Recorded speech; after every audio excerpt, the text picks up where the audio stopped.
여러분, 나이가 들어감에 따라 우리 피부도 자연스럽게 변하기 시작합니다. 주름, 탄력 부족, 피부 건조. 우리 모두가 한 번쯤 경험했거나 겪고 있는 문제들이죠. 이런 문제들에 대해 얼마나 고민하시나요? 특히 피부 관리에 많은 시간을 투자하고 수백만 원을 들여 고급 화장품을 구매한 경험이 있을 겁니다. 하지만 그 화장품들이 과연 효과가 있었을까요? 피부가 개선되었나? 라는 질문에 자신 있게 그렇다고 답할 수 있는 사람은 얼마나 될까요?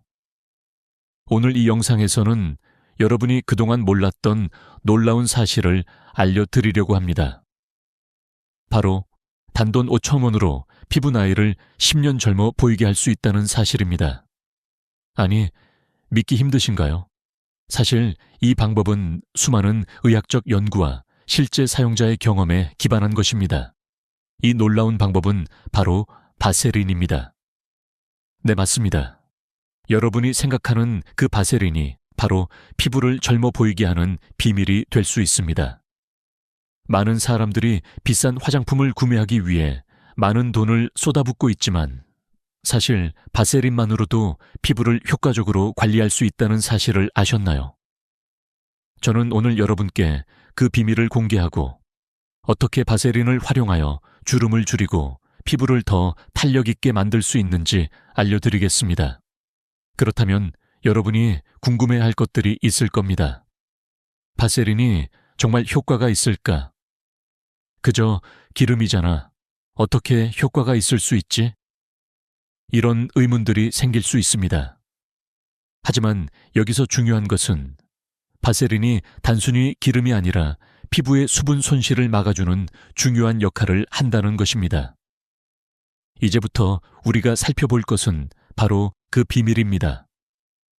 바세린이 어떻게 피부에 놀라운 효과를 가져오는지, 그리고 우리가 그 효과를 어떻게 제대로 활용할 수 있는지에 대해 이야기할 것입니다. 여러분, 이제 이 영상을 끝까지 시청하시고 피부 나이를 되돌리는 비법을 발견해보세요. 여러분이 기대하는 것보다 훨씬 더 많은 정보와 유익한 팁들이 기다리고 있습니다. 하지만 그 전에 중요한 점을 하나 말씀드리겠습니다. 바세린을 사용할 때 단순히 얼굴에 발라서는 안 됩니다. 각기 다른 부위별로 어떻게 사용할지에 대한 정확한 방법을 알아야만 여러분은 진정으로 바세린의 효과를 경험할 수 있습니다.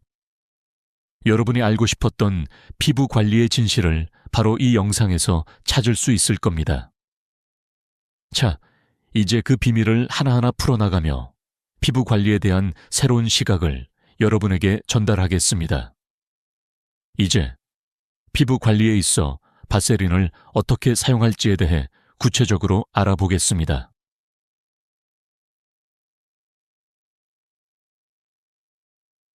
여러분, 나이가 들면서 피부가 어떻게 변하는지 생각해 본 적 있으신가요? 나이를 먹으면 피부가 건조해지고 탄력을 잃으며 주름이 생기기 시작합니다. 이는 자연스러운 과정이지만 많은 사람들이 이를 방지하려고 다양한 방법을 시도하고 있습니다. 그럼 왜 우리는 나이가 들면서 피부가 변할까요? 첫 번째로 피부의 구조를 이해하는 것이 중요합니다. 우리의 피부는 크게 세 가지 층으로 나누어집니다. 표피, 진피, 그리고 피하 조직입니다. 표피는 피부의 가장 바깥층으로 피부를 보호하는 역할을 합니다.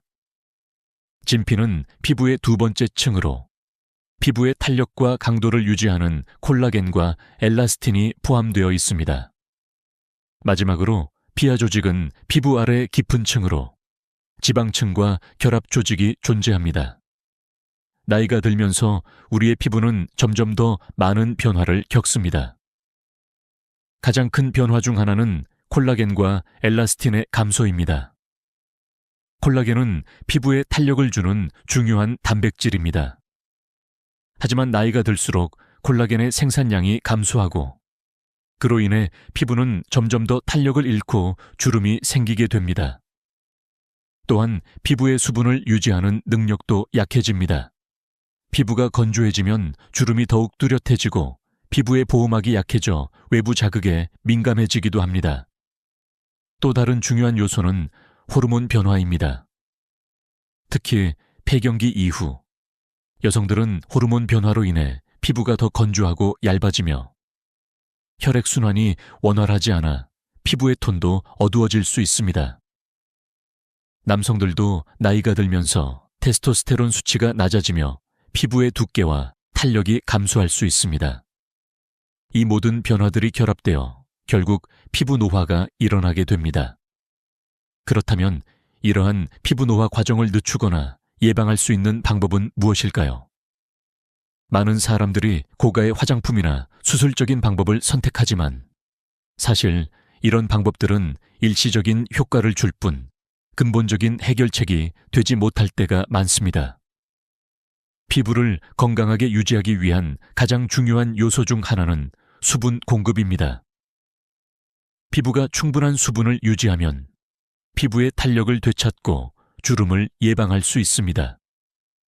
그리고 또 하나 중요한 점은 피부 보호막을 유지하는 것입니다. 피부의 보호막은 외부 자극으로부터 피부를 보호하고 수분이 증발하는 것을 막아주는 중요한 역할을 합니다. 이때 바세린과 같은 제품이 중요한 역할을 할 수 있습니다. 바세린은 피부의 수분 증발을 막아주는 뛰어난 능력을 가지고 있기 때문에 건조해진 피부를 보호하고 피부의 수분을 보충하는 데 효과적입니다. 하지만 바세린을 사용한다고 해서 피부 노화가 바로 멈추지는 않습니다. 꾸준한 관리와 적절한 제품의 사용이 필요합니다. 특히 바세린을 사용할 때는 그 사용 방법을 제대로 알고 사용하는 것이 중요합니다. 바세린은 단순히 피부에 발라서 끝나는 것이 아니라 올바른 방법으로 사용해야 그 효과를 극대화할 수 있습니다. 주름을 예방하려면 무엇을 해야 할까요?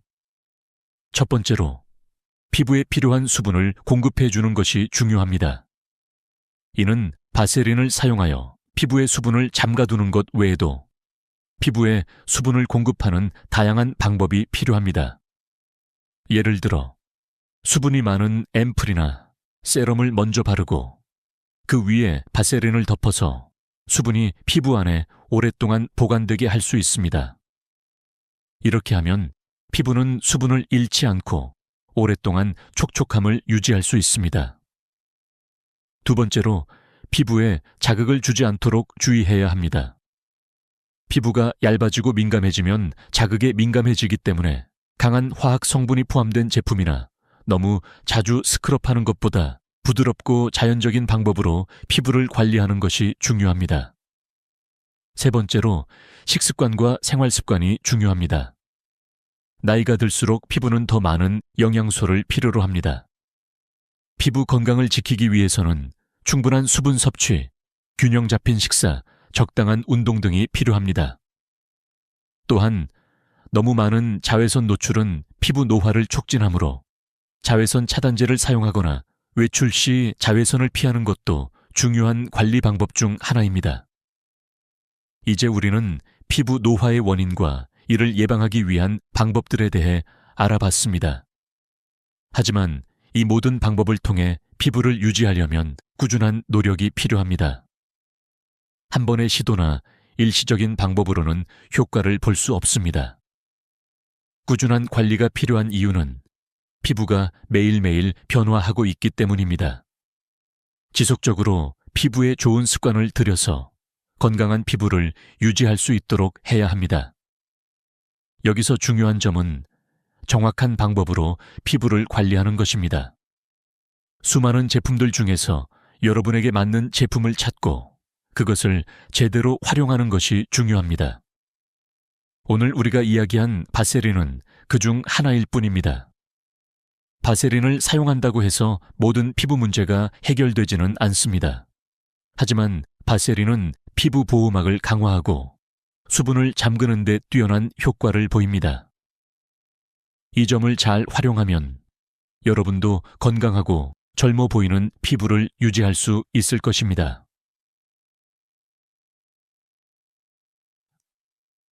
오늘 바세린은 우리가 어릴 때부터 알고 있었던 기본적인 기초 화장품입니다. 하지만 바세린이 피부 노화 방지에 정말로 효과가 있다는 사실을 알고 계셨나요? 많은 사람들이 바세린을 단순한 기름으로 생각하지만 사실 바세린은 피부에 놀라운 효과를 줄 수 있는 강력한 제품입니다. 그 비밀은 바로 수분 유지에 있습니다. 바세린의 주요 성분은 페트롤라툼, 페트롤아툼입니다. 이는 피부의 표면에 보호막을 형성하여 외부 환경으로부터 피부를 보호하고 피부에서 빠져나가는 수분을 막는 역할을 합니다. 그 결과 피부는 수분을 잘 유지하게 되어 더욱 부드럽고 탄력 있게 변합니다. 이 원리로 인해 바세린은 피부 건조, 주름, 탄력 부족 등을 개선하는 데 매우 효과적입니다. 그리고 바세린이 놀라운 점은 저렴하면서도 강력한 효과를 낸다는 것입니다. 사실 많은 고급 화장품이 바세린과 같은 성분을 포함하고 있습니다. 예를 들어 많은 프리미엄 크림들이 피부에 수분 손실을 막기 위해 페트롤라툼을 사용합니다. 이는 연구 결과로도 입증된 사실입니다. 하지만 고급 화장품들은 대부분 마케팅과 브랜드 가치에 의해 가격이 비쌉니다. 그에 비해 바세린은 단 몇천 원으로도 같은 효과를 볼 수 있다는 사실이 놀랍지 않나요? 이렇게 바세린이 저렴하고 효과적인 이유는 그 성분이 피부 보호막을 만들고 수분 손실을 최대한 막아주기 때문입니다. 피부가 충분한 수분을 유지하게 되면 주름이 덜 생기고 피부톤도 밝아지며 피부 탄력도 증가하게 됩니다. 이는 바세린이 제공하는 가장 큰 장점 중 하나입니다. 그러나 바세린을 사용할 때 반드시 주의할 점이 있습니다. 바세린은 너무 많은 양을 한 번에 바르면 오히려 피부에 부담을 줄 수 있습니다. 따라서 바세린은 얇게 바르는 것이 중요합니다. 얼굴 전체에 두껍게 발리지 않도록 하고 필요한 부위에만 소량을 발라주는 것이 핵심입니다. 그리고 바세린은 밤에 사용하는 것이 가장 효과적입니다. 낮에는 바세린이 피부에 남아 끈적거릴 수 있고 외부 먼지나 오염물질이 피부에 달라붙을 수 있기 때문입니다. 밤에 잠자는 동안 피부가 가장 회복하는 시간이기 때문에 그 시간에 바세린을 발라두면 피부가 한층 더 효과적으로 수분을 흡수하고 보호막이 잘 형성됩니다. 여기서 또 중요한 점은 바세린이 단순히 피부에 수분을 잠그는 역할만 하는 것이 아니라 피부의 재생을 돕는 효과도 있다는 것입니다. 여러 연구에서 바세린이 피부의 자연 치유력을 촉진시킨다는 결과가 나왔습니다. 상처가 나거나 피부가 민감할 때 바세린을 발라주면 피부가 빠르게 회복되는 효과를 볼 수 있습니다. 따라서 바세린은 피부에 자극을 줄 수 있는 외부 환경으로부터 보호하고 피부를 빠르게 회복시켜주는 효능을 가지고 있습니다. 이로 인해 바세린은 단순한 화장품을 넘어서 피부 보호 및 회복의 필수적인 제품으로 자리 잡을 수 있었습니다. 그럼에도 불구하고 바세린을 사용할 때 유의할 점은 피부 타입에 맞게 사용하는 것입니다. 지성 피부나 여드름 피부를 가진 사람들은 바세린을 얼굴 전체에 바르는 것보다는 건조한 부위나 피부가 민감한 부위에만 사용하는 것이 좋습니다. 이는 바세린이 모공을 막을 수 있기 때문에 지성 피부나 여드름이 있는 부위에서는 오히려 문제가 될 수 있습니다. 이럴 경우 바세린을 적당한 양만 사용하고 다른 부위에는 수분 크림을 사용하여 피부 타입에 맞게 관리하는 것이 중요합니다. 또한 바세린을 눈가와 같은 민감한 부위에 사용할 때는 더욱 신중해야 합니다. 눈 주위의 피부는 매우 얇고 민감하기 때문에 바세린을 너무 많이 바르면 오히려 자극을 줄 수 있습니다.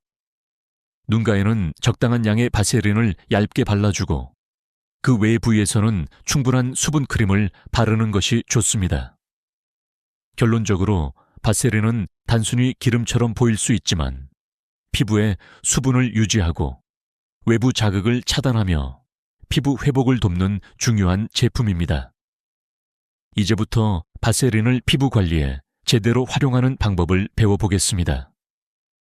바세린을 사용할 때 피부 타입에 맞게 필요한 부위에만 얇게 바르기만 하면 놀라운 변화를 경험할 수 있습니다. 이 작은 습관이 여러분의 피부를 더 젊고 건강하게 만들어줄 것입니다. 이제 여러분은 바세린의 놀라운 효과에 대해 알게 되었습니다. 하지만 바세린을 제대로 활용하려면 올바른 사용법을 알아야 합니다. 바세린은 그 자체로 매우 강력한 효과를 가지고 있지만 잘못 사용하면 오히려 피부에 부담을 줄 수 있습니다.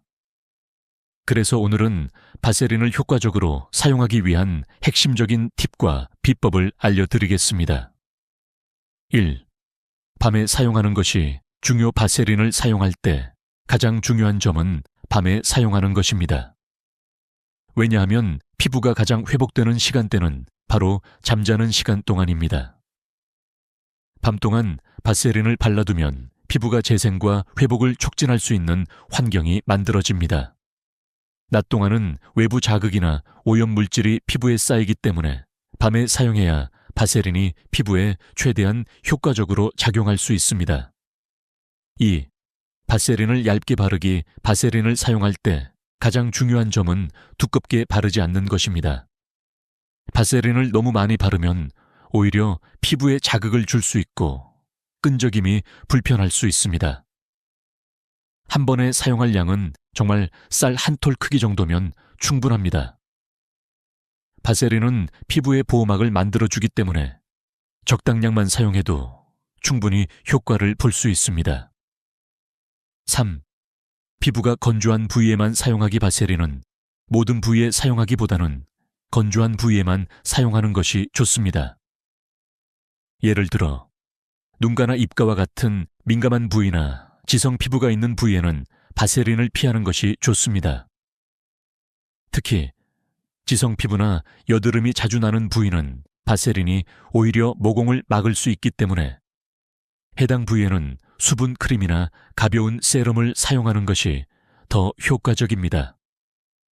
바세린은 건조한 부위, 예를 들어 팔꿈치, 무릎, 손과 같은 부위에 사용하기 좋습니다. 4. 수분 앰플과 함께 사용하기. 바세린을 사용할 때 한 가지 팁은 수분 앰플이나 히알루론산 제품과 함께 사용하는 것입니다. 히알루론산은 수분을 끌어당기는 능력이 뛰어나므로 수분 앰플을 바르고 난 뒤 그 위에 바세린을 살짝 덮어주면 수분을 피부 안에 가두어 더 오래 유지할 수 있습니다. 이렇게 하면 수분이 빠져나가는 것을 막고 피부가 더욱 촉촉하고 탄력 있게 변할 수 있습니다. 5. 레티놀과 함께 사용하기. 레티놀은 피부 재생을 돕고 콜라겐 생성을 촉진하는 성분으로 노화 방지에 매우 효과적입니다. 하지만 레티놀은 피부에 자극을 줄 수 있기 때문에 사용 후 피부가 따갑거나 빨개질 수 있습니다. 이럴 때 레티놀 크림을 바르고 20바실 30분 정도 기다린 후 그 위에 바세린을 얇게 덮어주면 자극을 완화시킬 수 있습니다. 바세린은 레티놀의 효과를 증대시켜주며 피부가 자극을 덜 받게 만들어줍니다. 6. 목과 손의 집중적인 관리. 목과 손은 얼굴과 마찬가지로 피부가 얇고 민감하여 빠르게 노화가 진행되는 부위입니다. 이 부위에 바세린을 사용하는 것도 매우 효과적입니다. 자기 전에 목에 수분 크림을 바르고 그 위에 바세린을 덧발라주면 피부가 촉촉하게 유지되며 주름을 예방할 수 있습니다. 손 역시 수분 크림을 바르고 면장갑을 끼고 잠을 자면 손의 피부가 부드럽고 젊어 보이는 효과를 볼 수 있습니다. 7. 피부 트러블이 있을 때 사용하는 방법. 피부 트러블이 있을 때도 바세린을 효과적으로 활용할 수 있습니다. 예를 들어 상처나 염증이 생겼을 때 바세린을 발라주면 피부의 재생을 돕고 상처가 빠르게 치유될 수 있습니다. 바세린은 피부의 보호막을 형성하여 외부 세균이나 오염물질이 피부에 들어가는 것을 방지하고 상처의 치유를 촉진합니다. 단, 상처가 열린 상태일 때는 바세린을 사용하기 전에 의사와 상담하는 것이 좋습니다. 8. 얼굴 전체에 바세린을 사용할 때의 주의사항. 얼굴 전체에 바세린을 사용하려면 피부 타입에 맞게 사용하는 것이 중요합니다.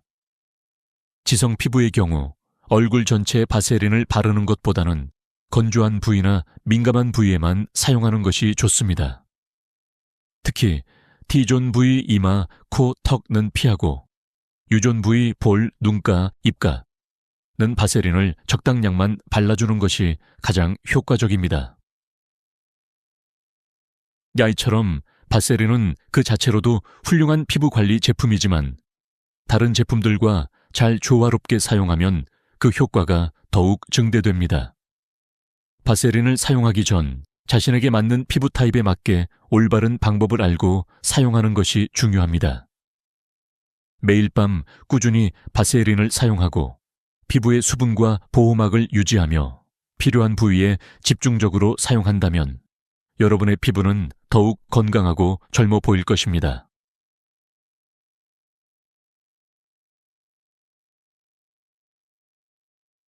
바세린을 활용한 피부 관리의 놀라운 효과를 이제는 많이 알고 계실 겁니다. 하지만 단순히 이론적으로만 이해하는 것보다 실제로 바세린을 사용해 본 사람들의 실제 경험을 듣는 것이 더 중요합니다. 그래서 이번에는 바세린을 사용한 다양한 성공 사례와 그 효과에 대해 살펴보겠습니다. 1. 김복순 할머니의 변화. 72세의 김복순 할머니는 매달 수십만 원을 들여 고급 화장품을 구매하고 사용했지만 피부 상태는 점점 나빠지고 주름은 깊어져만 갔습니다. 결국 김 할머니는 피부과 의사인 저에게 찾아왔습니다. 할머니는 선생님, 이 나이에 무슨 화장품이 효과가 있을까요? 라며 불신을 보였습니다. 하지만 저는 바세린의 비법을 알려드렸습니다. 할머니는 처음에는 반신반의했지만 매일 밤 바세린을 얼굴에 얇게 발라주었습니다. 3개월 뒤 다시 진료실에 방문한 김 할머니의 얼굴은 완전히 달라졌습니다. 정말 신기해요. 평생 써본 화장품 중에서 이것만큼 효과 본 적이 없어요. 라고 말씀하셨습니다. 특히 손주가 할머니 얼굴이 달라졌어요. 라고 말할 정도로 변화가 컸습니다. 이 사례는 바세린의 효과적인 피부 보습 능력과 보호막 형성에 대한 강력한 증거였습니다. 할머니의 피부는 훨씬 촉촉해졌고 주름도 눈에 띄게 줄어들었습니다. 특히 얼굴의 팔자, 주름이 완화되었고 피부톤도 고르게 변했습니다. 이처럼 바세린은 단기간에 피부 상태를 개선하는 데 큰 도움을 줄 수 있습니다. 2. 박순자 할머니의 히알루론산 앰플과 바세린 조합. 69세 박순자 할머니는 고급 히알루론산 앰플을 사용했지만 별다른 효과를 보지 못했습니다. 앰플을 사용하고도 피부가 건조하고 칙칙해 보였죠. 저는 할머니께 바세린을 추가로 사용해보라고 권장했습니다. 방법은 간단했습니다. 히알루론산 앰플을 바른 후 그 위에 바세린을 얇게 덮어주었죠. 한 달 후 박 할머니는 상상 이상의 변화를 경험했다고 말했습니다. 진짜 신기해요. 똑같은 앰플인데도 효과가 전혀 달라졌어요. 그녀의 피부는 눈에 띄게 촉촉해졌고 주름도 줄어들었으며 피부톤도 밝아졌습니다. 이는 수분을 잠그는 바세린의 특성 덕분이었습니다. 히알루론산이 피부에 수분을 공급하고 바세린이 그 수분을 잠그어 피부를 오래도록 촉촉하게 유지하는 원리입니다. 박 할머니의 사례는 바세린과 다른 수분 공급 제품의 조합이 얼마나 효과적인지 보여주는 좋은 예입니다. 이처럼 바세린은 다른 피부 제품들과 잘 어울려 사용될 때 그 효과를 극대화할 수 있습니다. 3. 이영자 할머니의 레티놀 크림과 바세린 조합. 이영자 할머니는 76세로 피부 관리에 항상 신경을 쓰셨습니다. 할머니는 레티놀 크림을 사용하면서 피부가 따갑고 빨개지는 증상을 경험했습니다. 레티놀은 피부 재생을 돕는 훌륭한 성분이지만 자극이 강해 피부가 민감해질 수 있습니다.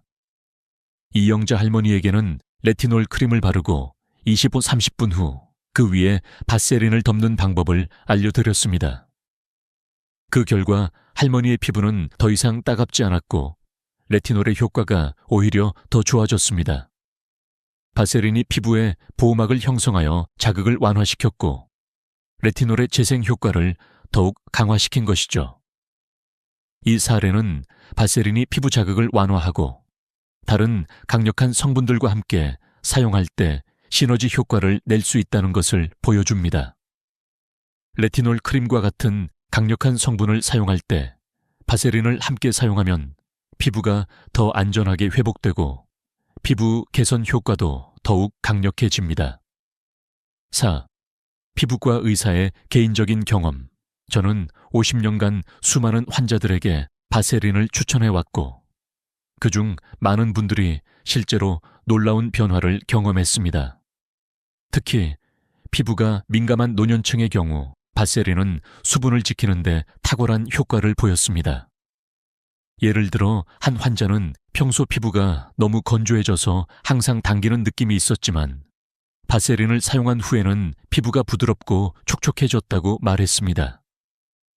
또 다른 환자는 얼굴에 심한 주름과 피부 손상이 있었으나 바세린을 매일 밤 사용한 후 피부가 눈에 띄게 개선되었고 손주들로부터 할머니, 얼굴이 부드러워졌어요 라는 말을 들었습니다.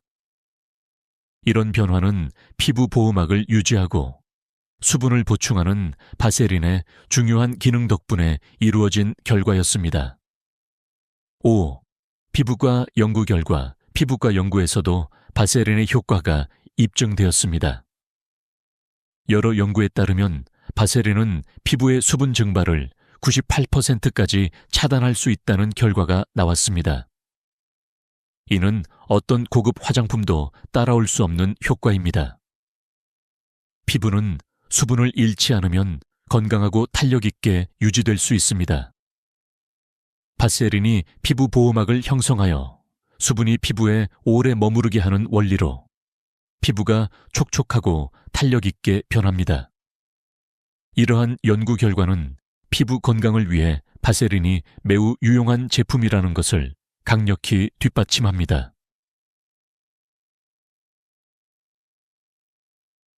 이처럼 바세린은 단순히 저렴하고 간단한 제품이지만 수많은 실제 사용자들의 성공적인 경험을 통해 그 효과를 입증받았습니다. 바세린을 어떻게 사용하느냐에 따라 피부 상태는 크게 달라질 수 있습니다.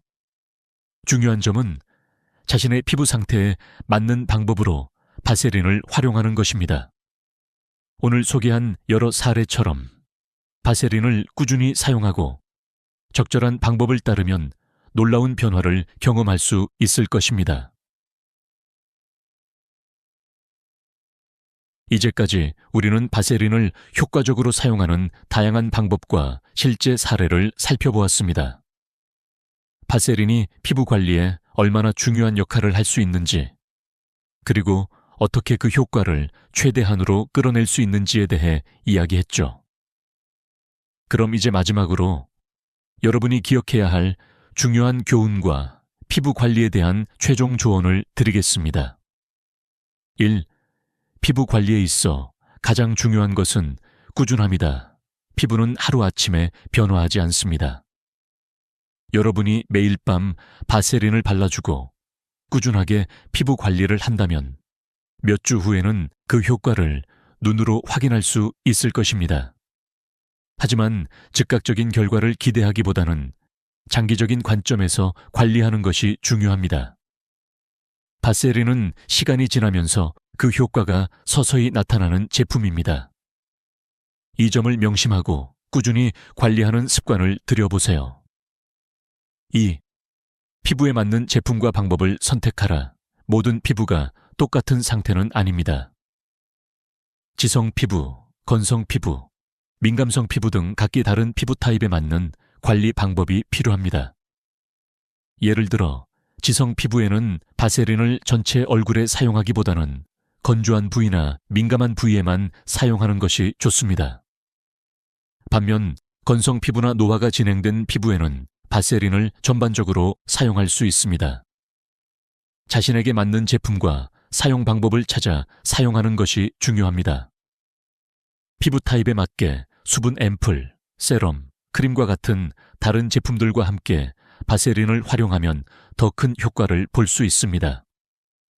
바세린은 수분을 잠그는 역할을 해주기 때문에 수분 공급이 중요한 제품들과 함께 사용할 때 그 효과가 극대화됩니다. 3. 자외선 차단을 잊지 마세요.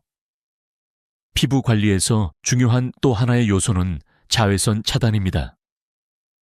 피부가 건강하고 탄력 있게 유지되려면 자외선으로부터 보호해야 합니다.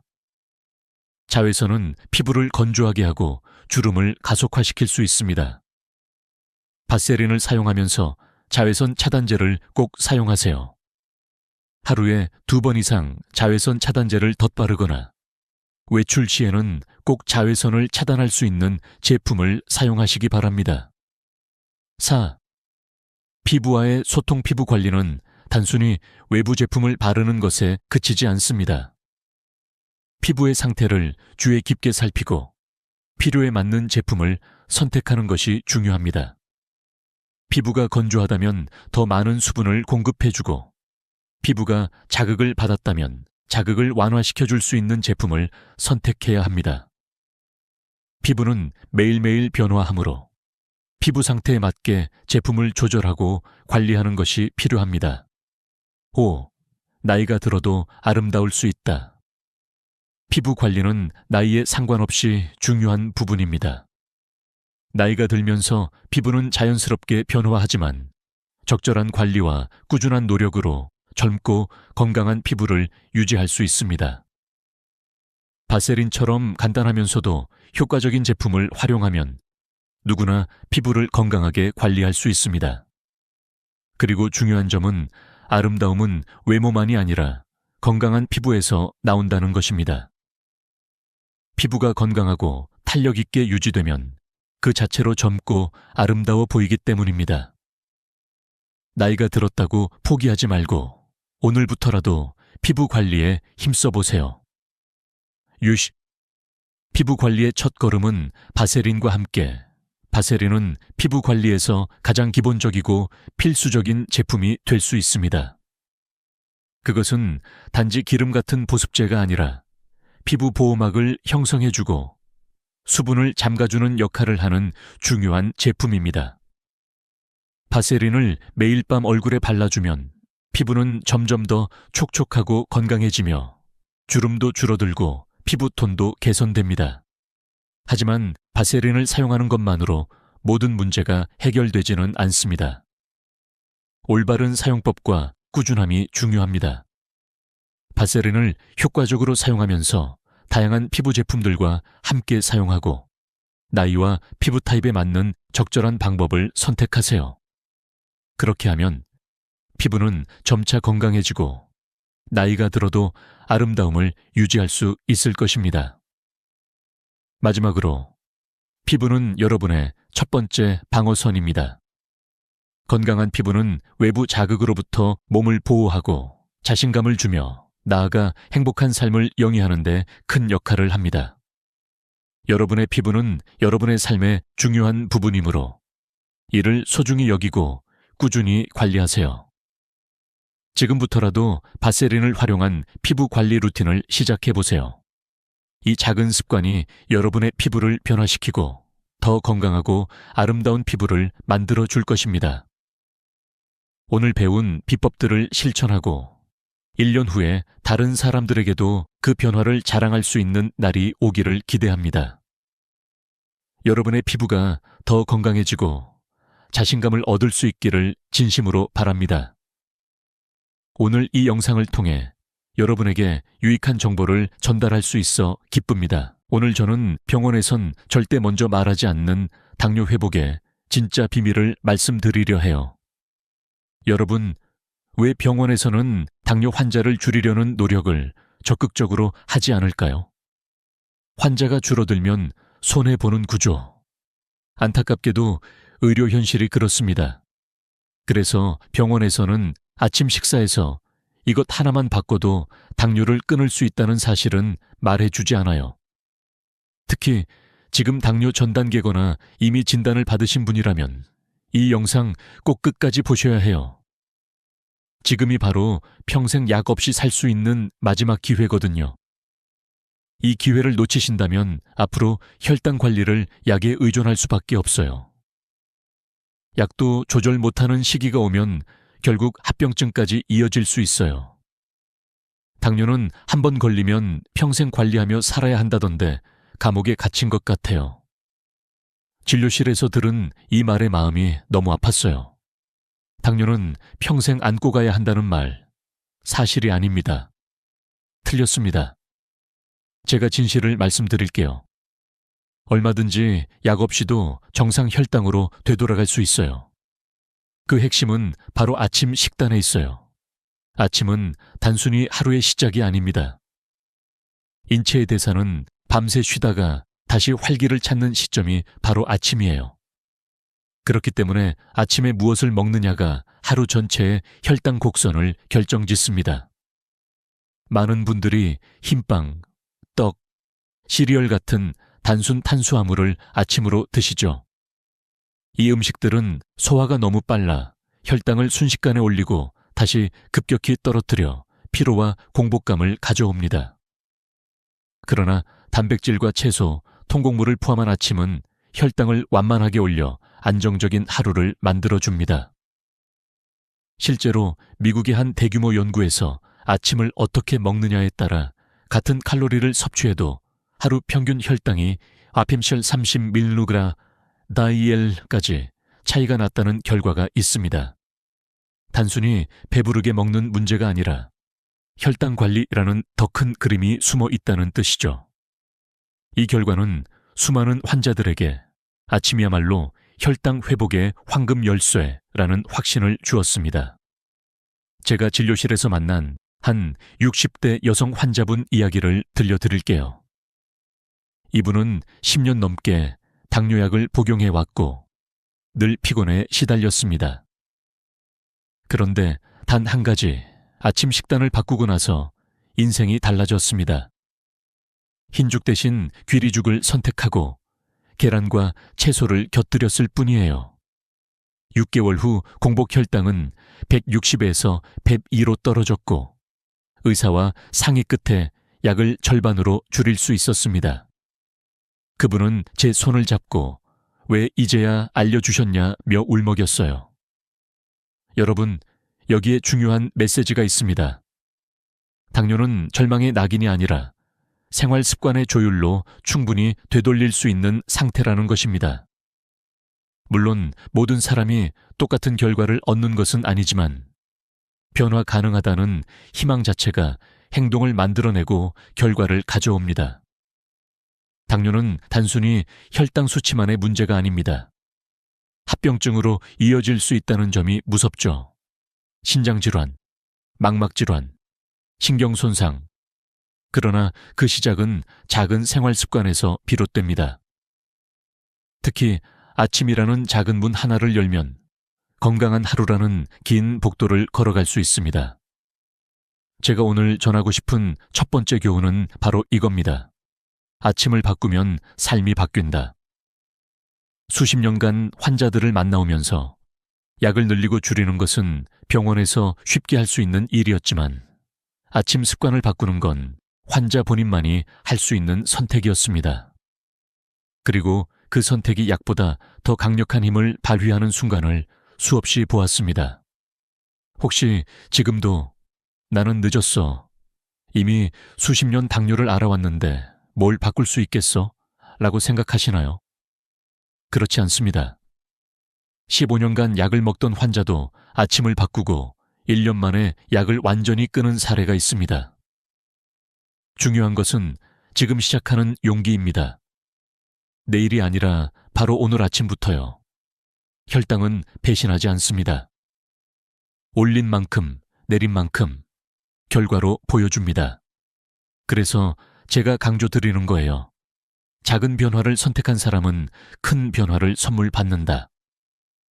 여러분의 아침 한 숟가락이 평생 건강의 향방을 바꿀 수 있다는 사실 절대 잊지 마세요. 여기서 제가 드리고 싶은 작은 힌트 하나. 아침 식단을 바꾸려 할 때 처음부터 완벽할 필요가 없습니다. 흰밥의 절반만 현미로 바꿔도, 흰빵 대신 통밀빵 한 조각만 올려도, 시리얼 대신 요거트에 견과류와 계피를 곁들여도 변화는 시작됩니다. 중요한 건 지속성입니다.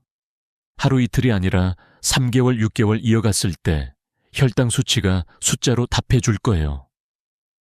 지금까지 말씀드린 것은 시작일 뿐입니다. 이제 저는 구체적으로 어떤 음식이 여러분의 혈당을 안정시키는 보물 같은 식재료인지, 그리고 그것을 어떻게 아침 식단에 넣어야 하는지 하나씩 풀어드릴 겁니다. 이 부분은 잠시 후에 이어지니 끝까지 집중해 주세요. 여러분의 인생에서 가장 값진 투자는 약도 수술도 아닌 바로 아침 식단이라는 사실을 꼭 기억하시길 바랍니다. 아침을 바꾸는 것이 얼마나 중요한지 말씀드렸습니다. 이제 본격적으로 혈당을 안정시키는 3가지 보물 음식을 소개하려 합니다. 여러분이 이미 알고 계실 수도 있지만 깊이 들어가 보면 단순한 식재료 이상의 힘을 가진 것들입니다. 바로 계피, 사과식초, 그리고 귀리입니다. 이 3가지는 오랜 역사 속에서 자연의 약재로 쓰여왔고 현대의학 연구에서도 그 효과가 점점 더 밝혀지고 있습니다. 저는 단순히 이름만 나열하지 않고 실제 환자들의 경험과 연구 자료를 함께 엮어서 말씀드리겠습니다. 첫 번째는 계피입니다. 계피는 달콤하고 따뜻한 향으로 겨울철 음료나 디저트에 자주 쓰이지요. 그러나 계피 속에는 인슐린의 문을 열어주는 듯한 특별한 성분이 들어있습니다.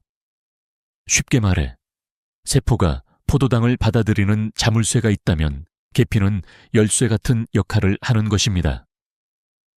미국 농무부의 연구에 따르면 제2형 당뇨 환자에게 40일간 꾸준히 계피 가루를 섭취하게 했을 때 공복 혈당이 평균 18%에서 29%까지 낮아졌다고 보고되었습니다. 게다가 중성지방과 나쁜 콜레스테롤 수치도 함께 떨어졌습니다. 하지만 여기에는 반드시 짚고 넘어가야 할 부분이 있습니다. 계피에도 종류가 있다는 사실입니다. 흔히 접할 수 있는 카시아 계피에는 쿠마린이라는 성분이 많이 들어있습니다. 이 성분은 신장과 간에 무리를 줄 수 있기 때문에 과량 섭취는 위험합니다. 반면 인도나 스리랑카에서 나는 실론 계피는 쿠마린 함량이 훨씬 낮아 비교적 안전합니다. 따라서 가능하다면 실론 계피를 선택하시고 카시아 계피를 드실 경우 하루 6끼 이하로 섭취량을 조절하는 것이 중요합니다. 제가 직접 진료했던 한 환자분은 매일 아침 요거트에 계피 가루를 반작은 술 정도 뿌려 드셨습니다. 3개월 후 그분의 공복 혈당은 140에서 110으로 내려갔습니다. 물론 다른 생활 습관도 병행했지만 계피라는 작은 습관이 큰 차이를 만들었다는 사실은 부정할 수 없었습니다. 여러분도 따뜻한 채 계피를 살짝 타서 드시거나 오트밀 위에 뿌려보세요. 사과와 계피는 궁합이 특히 좋아서 함께 드시면 더 만족스러운 효과를 느낄 수 있습니다. 두 번째 보물은 사과식초입니다. 사과식초는 이미 여러 방송과 연구를 통해 혈당 안정에 도움이 된다고 알려져 있지만 제대로 알고 드셔야 합니다. 시중에서 판매되는 식초 중에는 주정에 사과향만 첨가한 제품이 많습니다. 진짜 사과식초는 100% 사과로만 발효된 제품으로 색이 투명하지 않고 약간 뿌옇습니다. 발효 과정에서 생성된 유기산과 미생물이 그대로 남아있기 때문이죠. 사과식초의 핵심은 아세트산입니다. 아세트산은 탄수화물이 소화되는 속도를 늦춰 식후 혈당이 급격히 치솟는 것을 막아줍니다. 한 연구에서는 하루 2큰술 정도의 사과식초를 꾸준히 섭취한 사람들의 공복 혈당이 평균 8 정도 낮아졌고 HbA1c 수치도 개선되었습니다. 하지만 반드시 주의해야 할 점이 있습니다. 원액으로 마시면 치아와 식도를 손상시킬 수 있으니 꼭 물에 희석해서 드셔야 합니다. 보통 미지근한 물 한 컵에 사과식초 한두 스푼을 섞는 것이 적당합니다. 위가 약하신 분은 식사와 함께 드시는 것도 좋습니다. 저는 환자들에게 이렇게 권합니다.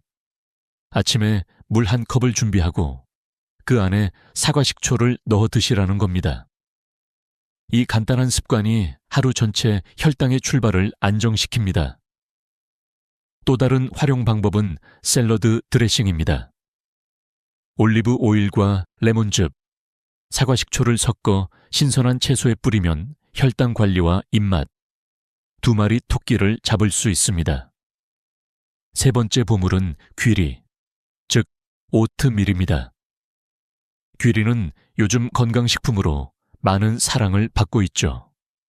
그러나 모든 오트밀이 혈당에 좋은 것은 아닙니다. 퀵오트나 인스턴트 오트밀은 가공이 많이 되어 있어 혈당을 빠르게 올릴 수 있습니다.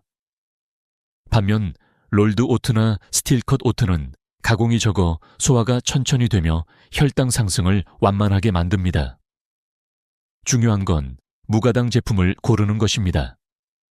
시중에는 설탕이나 크림 파우더가 첨가된 오트밀이 많아 혈당 관리에는 오히려 해가 될 수 있습니다. 귀리의 강점은 베타글루칸이라는 수용성 섬유소에 있습니다. 이 성분은 장에서 젤처럼 변해 당분이 천천히 흡수되도록 완충 역할을 합니다. 여러 임상시험에서도 귀리를 꾸준히 섭취한 그룹은 공복 혈당과 HbA1c가 모두 개선되었습니다. 무엇보다 포만감을 오래 유지해 과식을 줄이는 데 도움이 됩니다. 실제로 제 환자 중 한 분은 매일 아침 오트밀 반 공기를 드셨는데 6개월 만에 체중이 7kg 줄고 혈당도 안정되었습니다. 귀리를 드실 때는 양 조절이 중요합니다. 보통 50g 정도, 즉 밥 반 공기에 해당하는 양이면 충분합니다. 여기에 계피가루, 아몬드 같은 견과류, 블루베리 같은 베리류를 곁들이면 훨씬 맛있고 혈당 관리에도 효과적입니다. 바쁜 분들은 전날 밤 우유나 두유에 귀리를 불려두었다가 아침에 바로 드시는 오버나이트 오트를 추천드립니다. 여러분, 이 3가지 보물 음식, 계피, 사과식초, 귀리, 는 값비싼 약이 아닙니다. 마트나 시장에서 쉽게 구할 수 있고 매일 조금씩 습관처럼 더하면 혈당을 안정시키는 든든한 무기가 됩니다. 단, 여기서 중요한 점은 꾸준함입니다. 하루 이틀이 아니라 최소 3개월은 이어가야 눈에 보이는 변화를 확인할 수 있습니다. 제가 드리고 싶은 메시지는 분명합니다. 당뇨 관리의 해답은 멀리 있지 않습니다. 여러분의 식탁 위, 특히 아침 한 끼 안에 있습니다. 계피 한 스푼, 사과식초 한 잔, 귀리 한 그릇. 이 작은 3가지가 여러분의 삶을 바꾸는 기적의 열쇠가 될 수 있습니다. 앞에서 말씀드린 3가지 보물 음식만 잘 활용해도 혈당 안정에 큰 도움이 됩니다. 하지만 이것만으로는 충분하지 않습니다. 아침 식단을 어떻게 구성하느냐, 어떤 원칙을 지키느냐에 따라 결과는 전혀 달라질 수 있습니다. 그래서 저는 지금부터 과학적으로 검증된 아침 식단의 5가지 황금 원칙을 말씀드리려고 합니다. 이 원칙들은 단순히 제 경험만이 아니라 다양한 연구와 실제 환자들의 사례에서 증명된 내용입니다. 첫째, 단백질을 충분히 드시고 탄수화물은 조금 부족하게 드셔야 합니다. 많은 분들이 아침에는 빵이나 떡, 죽 같은 탄수화물을 위주로 드십니다. 하지만 이렇게 하면 혈당이 너무 빠르게 올라갑니다. 반대로 단백질을 충분히 포함하면 혈당 상승 속도가 완만해지고 인슐린 저항성도 개선됩니다. 실제로 일본에서 진행된 한 연구에 따르면 아침에 고단백 식사를 한 그룹은 점심과 저녁 식후 혈당까지 더 낮게 유지하는 결과를 보였습니다. 즉, 아침 단백질이 하루 전체 혈당 곡선에 영향을 준다는 뜻입니다. 환자분들께 쉽게 설명드리기 위해 저는 원형 접시 법칙을 알려드립니다. 접시의 절반은 채소로 채우고 나머지 절반 중 절반 이상을 단백질로, 나머지를 건강한 탄수화물로 채우는 방법입니다. 예를 들어 시금치, 브로콜리 같은 채소를 듬뿍 담고 두부나 계란, 생선을 넉넉히 올린 후 현미밥이나 귀리, 고구마를 조금 곁들이는 식이죠. 둘째, 채소, 단백질, 탄수화물 순서로 드셔야 합니다. 같은 음식을 먹더라도 어떤 순서로 먹느냐에 따라 혈당 반응이 달라집니다. 섬유소가 많은 채소를 먼저 먹으면 장의 보호막이 형성되어 당분이 천천히 흡수됩니다. 그 다음 단백질과 지방을 먹고 마지막으로 탄수화물을 먹으면 혈당이 훨씬 완만하게 오릅니다. 실제 임상시험에서도 이 식사 순서를 지킨 사람들의 식후 혈당이 21과 30% 낮았습니다. 따라서 아침 식탁에서 나물이나 샐러드를 먼저 드시고 그 다음 계란이나 두부, 마지막에 밥이나 빵을 드시는 습관을 들이시길 권합니다. 셋째, 밥과 죽은 전날 미리 지어 냉장 보관했다가 데워 드시는 것이 좋습니다. 뜨거울 때 먹는 밥보다 식혔다가 먹는 밥이 혈당에 유리한 이유는 바로 저항성 전분 때문입니다. 전분은 뜨겁게 조리하면 쉽게 풀려 소화가 빨라지고 혈당을 빠르게 올립니다. 하지만 식히면 전분 구조가 변해 소화 속도가 느려지고 혈당 상승이 완만해집니다. 미국 영양학 저널에 발표된 연구에서도 전날 지은 밥을 다시 데워 먹은 그룹의 혈당 상승 곡선이 훨씬 낮았습니다. 넷째, 아침을 규칙적으로 드셔야 합니다. 많은 분들이 바쁘다는 이유로 아침을 거르는데 이는 혈당 관리에 가장 해로운 습관 중 하나입니다. 아침을 거르면 인슐린 감수성이 떨어지고 점심과 저녁 때 폭식으로 이어져 혈당 변동이 심해집니다. 한국의 한 연구에서도 아침을 거른 사람들의 평균 HbA1c가 그렇지 않은 사람보다 높게 나왔습니다. 특히 아침은 너무 이른 시간보다는 오전 8시, 9시 사이에 드시는 것이 혈당 안정에 가장 효과적이라는 결과도 있습니다.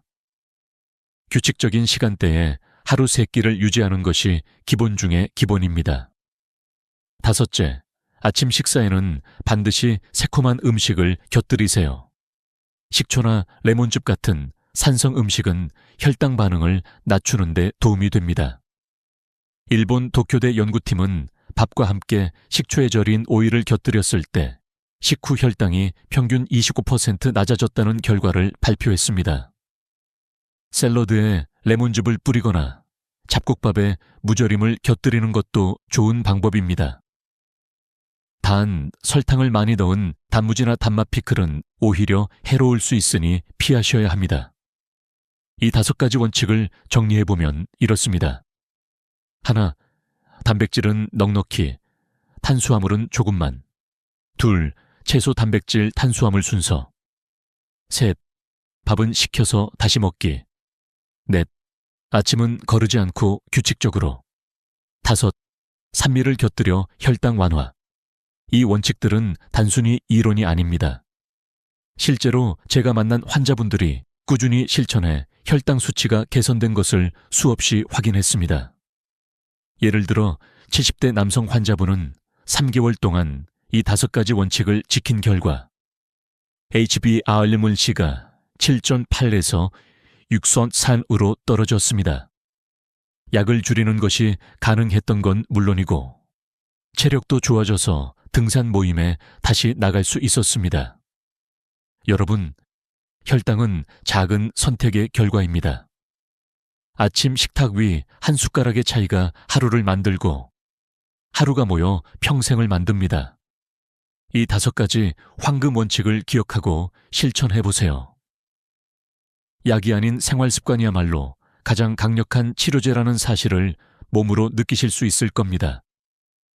이제 원칙만 아는 것에서 그치지 않고 실제로 어떻게 아침 식단을 구성할 수 있는지 구체적인 예시를 드리겠습니다. 많은 분들이 좋은 건 알겠는데 도대체 뭘 어떻게 먹어야 할지 모르겠다 라고 하십니다. 그래서 저는 오늘 누구나 따라하기 쉬운 3가지 아침 식단 모델을 준비했습니다. 이 식단들은 특별한 재료가 필요하지 않고 한국의 시장이나 마트에서 쉽게 구할 수 있는 식품들로 구성했습니다. 특히 50세 이상, 60세, 70세 어르신분들도 부담 없이 드실 수 있도록 소화와 영양 균형을 고려했습니다. 첫 번째 식단은 고단백 오트밀죽입니다. 앞서 말씀드린 귀리를 활용한 식단이죠. 만드는 방법은 간단합니다. 오트밀 5큰술을 물이나 멸치 육수 2컵에 넣고 끓입니다. 여기에 잘게 썬 양파, 당근, 버섯을 넣어 함께 끓여주세요. 단백질을 보강하기 위해 참치캔이나 닭가슴살을 조금 추가하면 더욱 좋습니다. 간은 소금 대신 간장이나 액젓으로 약간만 맞추시고 마지막에 계란 하나를 풀어 넣어 마무리하면 됩니다. 이렇게 만든 오트밀죽은 부드럽고 따뜻해서 아침에 속도 편안합니다. 실제로 제 환자 중 한 분은 매일 아침 이 오트밀죽을 드시고 3달 만에 공복 혈당이 30 이상 낮아졌습니다. 무엇보다도 포만감이 오래 유지되어 점심까지 간식이 필요 없다고 말씀하시더군요. 2번째 식단은 콩 샐러드입니다. 콩류는 저항성 전분과 단백질이 풍부해 혈당을 천천히 올리고 포만감을 오래 유지시켜줍니다. 병가리콩, 검정콩, 강낭콩을 삶아서 냉장 보관해 두었다가 아침마다 한 줌씩 덜어 샐러드로 만들어 드세요. 여기에 오이, 브로콜리, 방울토마토 같은 신선한 채소를 곁들이고 삶은 달걀 2개를 추가합니다.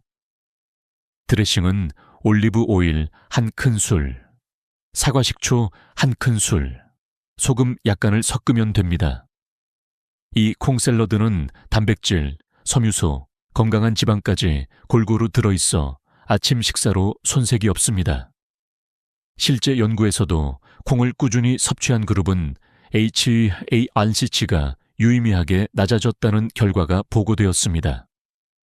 3번째 식단은 전통적인 한식 아침상입니다. 사실 우리 한식은 기본적으로 건강한 구조를 가지고 있습니다. 다만 2가지만 주의하면 됩니다.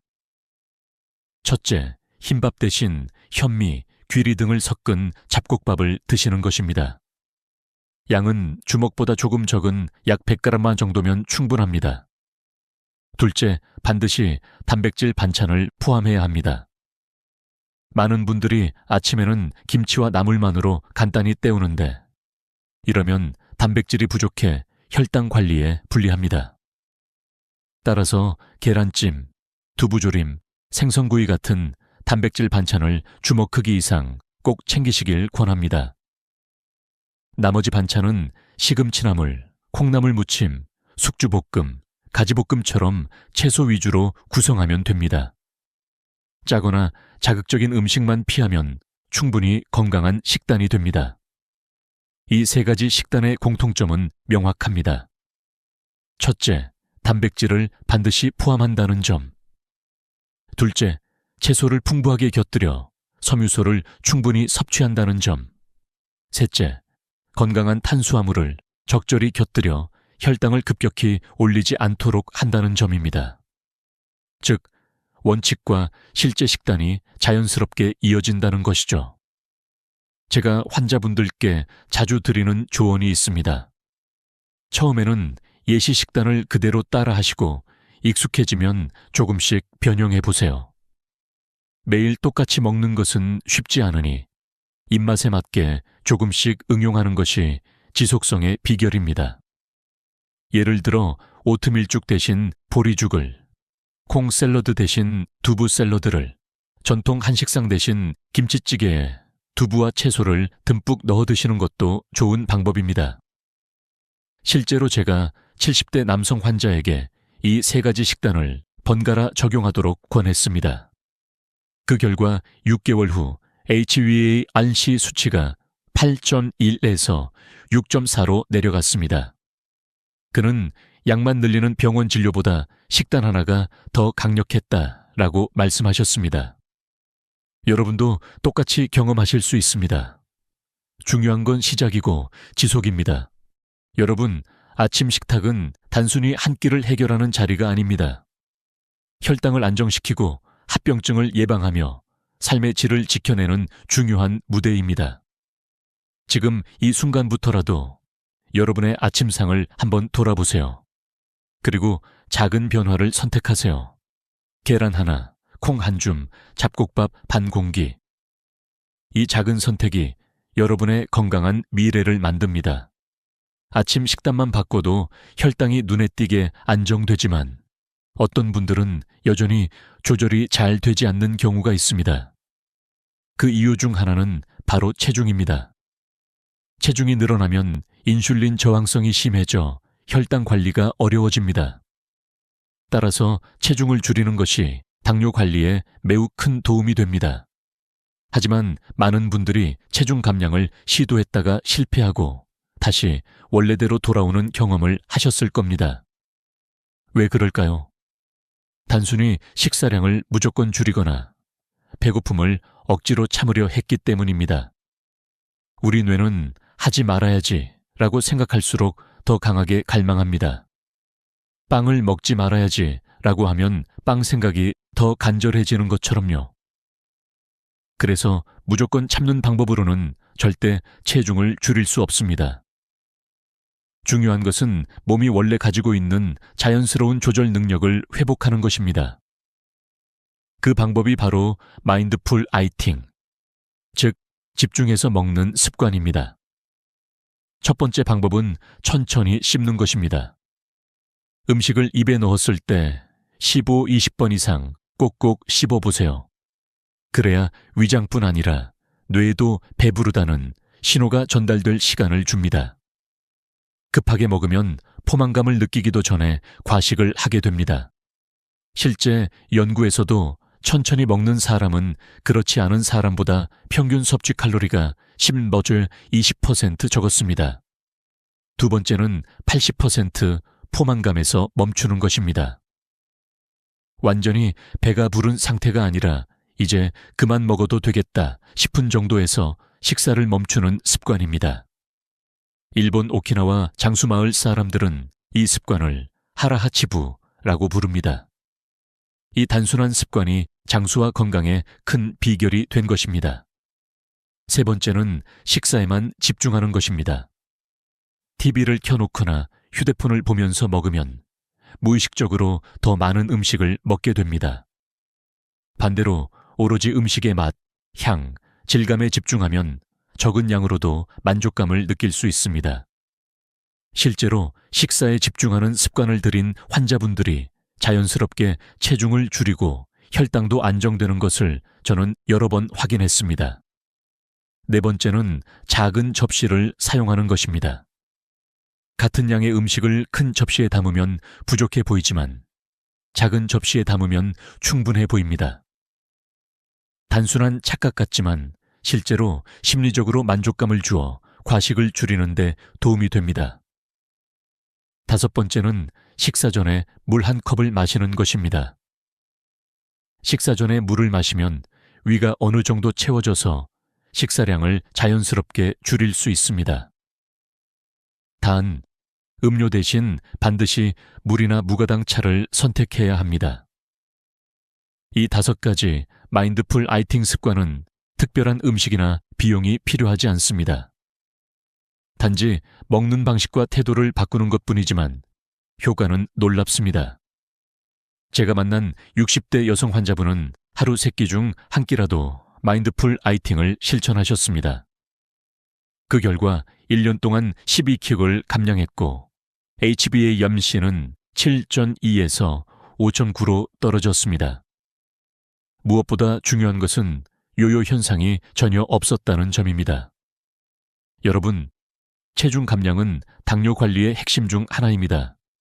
하지만 단순히 덜 먹어야 한다라는 고통스러운 다이어트가 아닙니다. 음식을 대하는 태도를 바꾸는 것, 그 속도를 늦추고 그 순간을 음미하는 것, 그것이 체중과 혈당을 동시에 조절하는 가장 지혜로운 방법입니다. 결국 중요한 메시지는 이것입니다. 체중 감량은 억지로 참는 싸움이 아니라 몸의 자연스러운 신호를 회복하는 과정이라는 것. 아침 식단을 바꾸고 마인드풀 아이팅을 실천하면 여러분의 몸은 스스로 건강한 방향으로 나아갑니다. 이제 마지막으로 저는 오늘까지 말씀드린 모든 내용을 하나로 엮어 여러분이 꼭 기억해야 할 교훈과 삶의 지혜를 전해드리겠습니다. 지금까지 우리는 아침 식단의 중요성, 3가지 보물 음식, 5가지 황금 원칙, 그리고 실제로 따라할 수 있는 아침 식단과 체중 감량 방법까지 하나하나 살펴보았습니다. 이제 이 모든 이야기를 한 줄로 요약한다면 이렇게 말할 수 있습니다. 작은 아침의 변화가 평생 건강을 지킨다. 여러분, 당뇨는 단순히 숫자의 문제가 아닙니다. 혈당 수치 뒤에는 삶의 질, 가족과의 시간, 하고 싶은 일을 자유롭게 할 수 있는 능력이 숨어 있습니다. 병원에서 약을 처방받을 때마다 우리는 나는 환자다라는 낙인을 스스로에게 찍는 것 같아 마음이 무겁습니다. 하지만 제가 수많은 환자들을 보며 깨달은 사실은 당뇨는 반드시 평생 짊어지고 가야 하는 짐이 아니라는 것입니다. 적어도 상당수의 환자들에게는 생활 습관, 특히 아침 식단과 태도를 바꾸는 것만으로도 정상 혈당을 회복할 수 있는 길이 열려 있었습니다. 한 70대 어르신 환자분은 늘 이렇게 말씀하셨습니다. 의사 선생님, 약은 내 삶을 묶어두는 사슬 같아요. 하지만 아침 식단은 내 삶을 풀어주는 열쇠 같아요. 그분은 실제로 아침만 바꿔도 약을 절반으로 줄였고 지금은 손주들과 산책도 하고 함께 여행도 다니며 삶을 즐기고 계십니다. 이 이야기는 특별한 사례가 아닙니다. 여러분도 충분히 경험할 수 있는 변화입니다. 이제 여러분께 마지막 교훈을 드리고 싶습니다. 건강은 누구도 대신 지켜줄 수 없습니다. 병원이 대신해 줄 수도, 약이 대신해 줄 수도 없습니다. 오직 여러분 자신이 지킬 수 있습니다. 그리고 그 출발점은 멀리 있지 않습니다. 매일 아침 여러분의 식탁 위에 있습니다. 계란 하나, 귀리 한 숟가락, 사과 식초 한 잔, 계피 반 작은 술. 이 작은 선택들이 쌓여서 수치가 바뀌고 몸이 바뀌고 결국 인생이 바뀝니다. 저는 오랫동안 환자들과 함께하며 깨달았습니다. 사람을 살리는 것은 거창한 수술이나 값비싼 약이 아니라 작은 습관의 힘이라는 것을요. 그 힘은 여러분이 스스로 선택할 수 있습니다. 오늘 아침부터, 지금 이 순간부터 시작할 수 있습니다. 여러분, 이 영상을 보신 지금 이 순간이 바로 기회입니다. 주저하지 마시고 댓글에 이렇게 적어보세요. 저는 오늘부터 혈당 관리를 시작합니다. 그 댓글 하나가 여러분에겐 꾸준히 실천하는 동기가 되고 다른 분들에겐 용기와 희망이 될 것입니다. 그리고 꼭 좋아요와 구독 버튼 눌러주세요. 여러분이 이 채널을 구독하는 순간 앞으로도 계속해서 삶에 도움이 되는 건강 정보와 지혜를 받으실 수 있습니다. 혹시 가족이나 친구 중에 당뇨로 고민하는 분이 계신가요? 이 영상을 공유해 주세요. 여러분이 전한 작은 영상 하나가 누군가의 인생을 바꿀 수도 있습니다. 건강은 선물입니다. 하지만 그 선물은 스스로 지킬 때 비로소 오래도록 간직할 수 있습니다. 여러분 모두가 아침의 작은 변화로 평생 건강한 삶을 누리시길 진심으로 기원합니다. 오늘도 끝까지 함께 해주셔서 감사합니다. 다음 영상에서도 여러분의 삶에 힘이 되는 이야기를 가득 담아 찾아뵙겠습니다.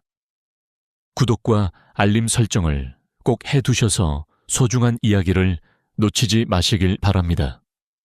여러분의 건강한 내일을 응원합니다. 새벽의 공기는 여전히 차갑고 무겁게 내려앉아 있었다. 하지만 나는 늘 그렇듯이 단단히 두 발을 딛고 서 있었다. 내 이름은 이말순. 올해 75이다. 평생 흙과 함께 살아왔고 손에 굳은 살이 박히도록 일해왔다.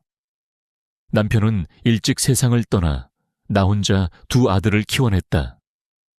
영수와 영호 두 아이를 서울로 대학 보내겠다는 일념 하나로 살아왔다. 그 시절 새벽 4시에 일어나 해가 지도록 농가 밭을 돌보며 버틴 날들이 수없이 많았다. 밤 10시가 넘어 몸을 누일 때는 온몸이 쑤셨지만 아이들의 웃는 얼굴을 떠올리며 버텼다. 그 모든 고생 끝에 두 아들은 결국 서울대학교에 들어갔다. 그 순간만큼은 내 인생에서 가장 자랑스러운 순간이었다. 마을 사람들은 내게 말했다. 말순이 정말 대단하다. 혼자서 두 아들을 서울대에 보냈다니.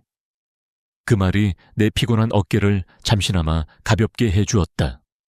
영수는 대기업에 들어갔고 영호는 공무원이 되었다. 내 손톱 밑에 박혀있던 흙이 그들의 미래를 닦아낸 셈이었다. 그러나 세월은 무심했다. 허리와 무릎은 점점 힘을 잃었고 혼자 지내는 시간이 버거워졌다. 특히 겨울날 빙판 위에서 넘어져 허리를 다쳤을 때는 세상이 무너지는 듯 했다.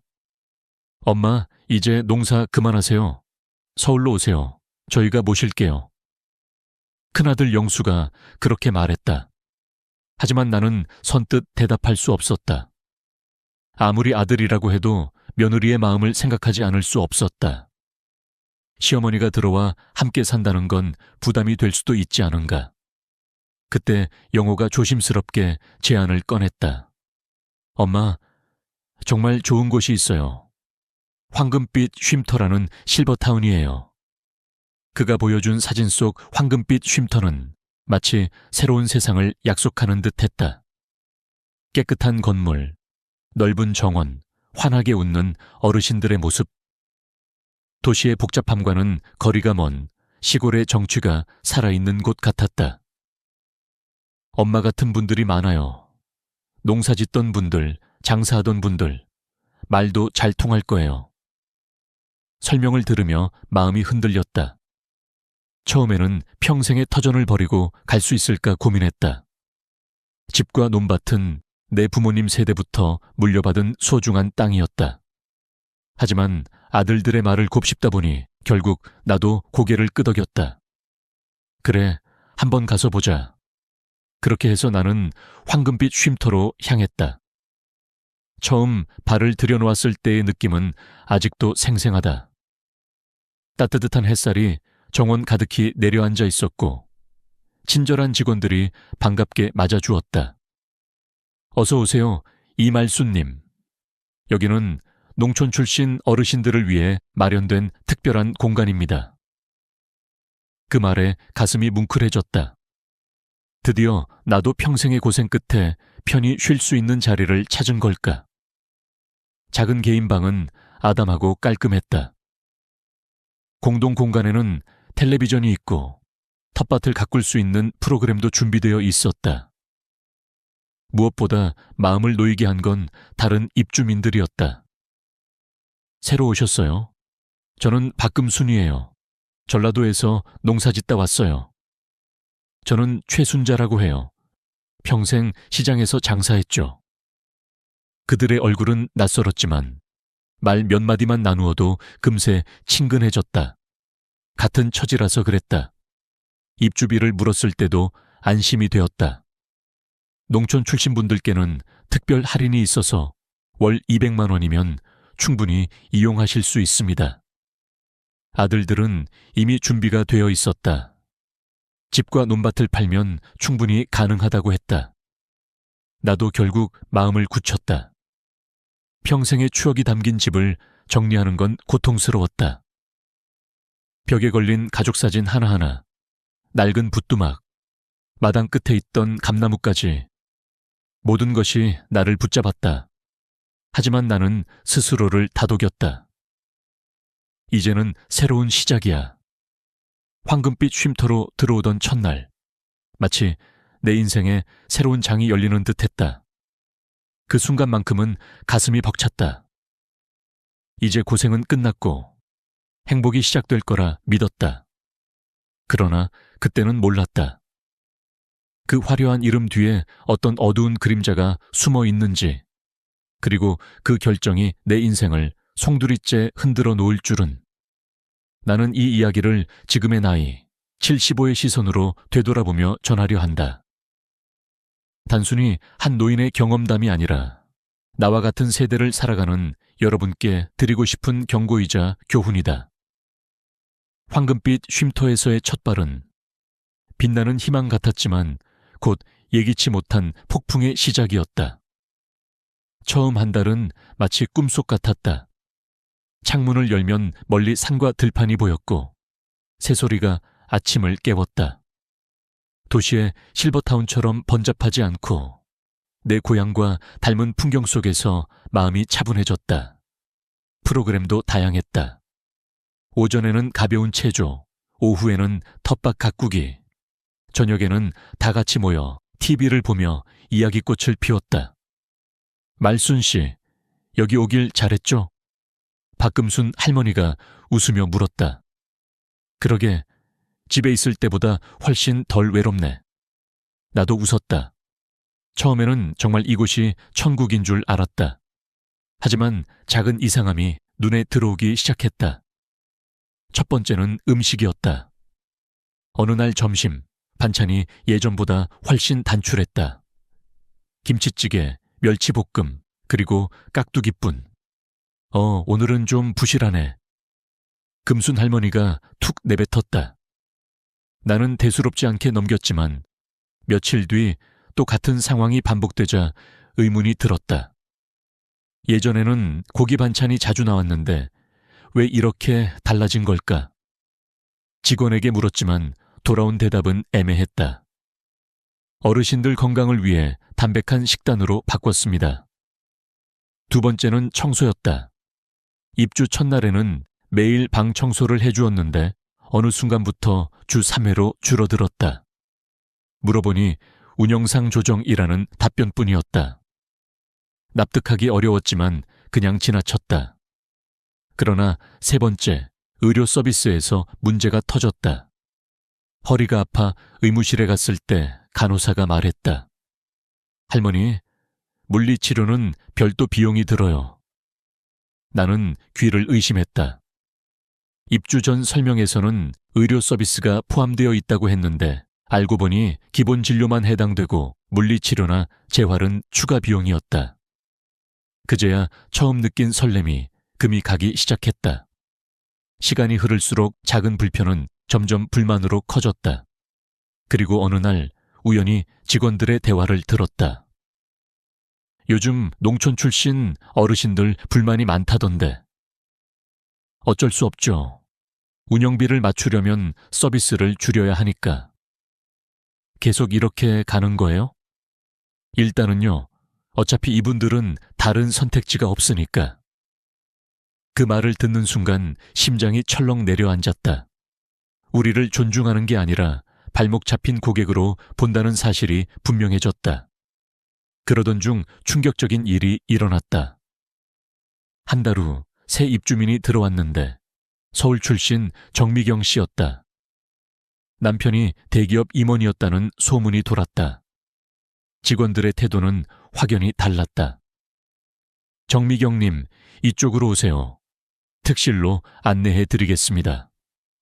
우리는 그런 방이 있는지도 몰랐다. 며칠 뒤 식당에서 더 놀라운 장면을 보았다. 그녀의 테이블에는 갈비찜과 전복죽이 놓여 있었다. 같은 공간에서 같은 돈을 내고 산다고 믿었는데 차별은 너무 노골적이었다. 저기 보세요. 음식이 다르잖아요. 최순자 할머니가 속삭였다. 나도 눈을 크게 떴다. 같은 감기에 걸려도 우리에겐 종합감기약만 주면서 그녀에게는 협력병원까지 연결해주는 걸 봤을 땐 분노가 치밀었다. 참을 수 없어 관리 사무실을 찾아갔다. 실장님, 서비스가 처음과 많이 다른 것 같습니다. 그러자 실장의 얼굴이 굳더니 차갑게 말했다. 이말수님, 혹시 다른 입주민과 비교하시는 건 아니시죠? 비교라니요. 같은 비용을 내는데 왜 다르게 대우합니까? 그제야 실장이 본색을 드러냈다. 이말수님은 농촌 출신 할인 요금을 내고 계시잖아요. 일반 요금은 월 400만 원입니다. 나는 충격에 휩싸였다. 계약서를 다시 확인해보니 정말 작은 글씨로 그렇게 적혀 있었다. 내 세심함이 부족했던 걸까? 그러나 본질은 달랐다. 설명할 때는 절대 강조하지 않고 불리한 조건을 의도적으로 숨겼다라는 게 문제였다. 그날 밤 나는 잠을 이루지 못했다. 속았다는 기분이 온몸을 파고들었다. 게다가 개인적인 시련이 겹쳤다. 어느 날 영회에게 전화를 걸었을 때 그는 망설이며 고백했다. 엄마, 사실 집과 논밭 판 돈으로 제가 사업을 했는데 망했습니다. 순간 눈앞이 아득해졌다. 평생 땀으로 모은 노후 자금이 하루아침에 사라졌다니. 그럼 내가 앞으로 어떻게 살아야 하니? 목이 메어 나오는 말이었다. 영호는 울먹이며 엄마, 제가 꼭 갚을게요 라고 했지만 공무원 월급으로는 불가능한 일이었다. 큰아들 영수도 사정이 좋지 않았다. 회사 사정이 어려워 매달 250만 원으로 오른 입주비를 감당하기 힘들다고 했다. 두 아들 모두 나를 도울 수 없다는 현실이 드러났다. 나는 황금빛 쉼터에 갇힌 듯한 기분이 들었다. 이미 집도 땅도 없었다. 나갈 곳도 없었다. 이 모든 상황이 쌓이며 한 가지 진실이 드러났다. 황금빛 쉼터는 나 같은 농촌 출신을 진짜 고객으로 생각하지 않았다. 싼 값에 끌어들여 차별하고 결국 쫓아낼 계획이었다. 그리고 나는 결코 가만히 당할 수 없었다. 내 인생이 증명해 왔듯 땅을 착취만 하면 결국 황폐해지듯 사람도 부당하게 대하면 반드시 저항이 따른다. 내 안에서 서서히 방역의 불씨가 타오르기 시작했다. 분노는 곧 확신으로 바뀌었다. 내가 느낀 불공정은 단순한 불편이 아니라 의도된 차별이었다. 그리고 그 차별의 무게는 나 혼자만의 것이 아니었다. 박금순 할머니, 최순자 할머니, 그리고 다른 몇몇 농촌 출신 어르신들도 같은 고통을 호소했다. 말순 씨, 우리만 따로 취급하는 것 같지 않아요? 금순이의 떨리는 목소리에 나는 고개를 끄덕였다. 그렇다. 우리 모두 피해자였다. 그러던 어느 날 사건이 터졌다. 박금순 할머니가 갑자기 복돼서 쓰러진 것이다. 나는 소리쳤다. 어머, 금순이가 쓰러졌어요. 다른 어르신들이 달려왔지만 의무실 간호사는 태연하게 말했다. 일단 지켜보시죠. 농촌 어르신들은 가끔 이런 일이 있어요. 믿기 힘든 말이었다. 의식을 잃은 사람을 그냥 두고 보자니 나는 참지 못하고 소리쳤다. 안 됩니다. 지금 당장 병원으로 모셔야 해요. 간호사는 미적거렸지만 결국 내가 빌구를 불렀다. 병원 진단은 고혈압으로 인한 일시적 의식 상실. 조금만 늦었어도 위험할 뻔했다. 하지만 병원비 문제가 또 불거졌다. 응급실 비용은 개인 부담입니다. 간호사의 말은 차갑고 기계적이었다. 나는 물었다. 그럼 정미경 씨 같은 분들도 똑같이 내나요? 아니요.